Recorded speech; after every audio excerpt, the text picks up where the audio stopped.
Dames i heren, interpretant el sentiment i els anhels del poble que ens acaba de donar el seu sufragi, proclamo la independència de la República Neerlandesa. Ai no, que ara no toca. És que nosaltres som una colla d'immadurs. Doncs resulta que Holanda va madurar fa molt temps i el 1585, farts de la intolerància espanyola, es van sublevar i es van independitzar d'Espanya.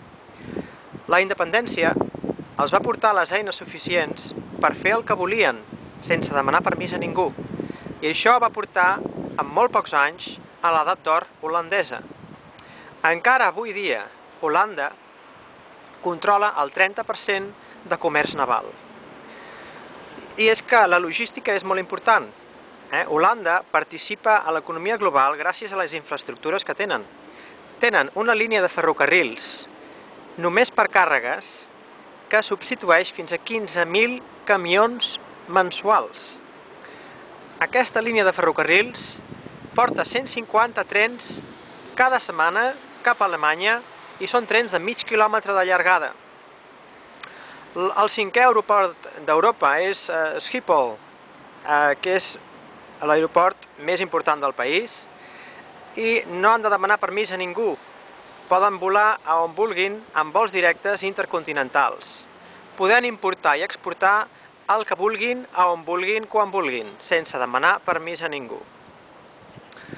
No sabeu, no us podeu imaginar el plaer que és viure en un país sense limitacions, un país que té la situació lingüística perfectament arreglada. És un país petit com Catalunya, però és impossible anar a un supermercat i trobar que els productes no estan en la llengua autòctona. I quan vas a prendre un cafè, sempre t'entenen. En fi, jo sóc el Miquel Marçà Valgalano, sóc el fundador d'Holanda Decideix. Estic aquí a Amsterdam ja des del 1992 i em va fer molta il·lusió que es fes reagrupament.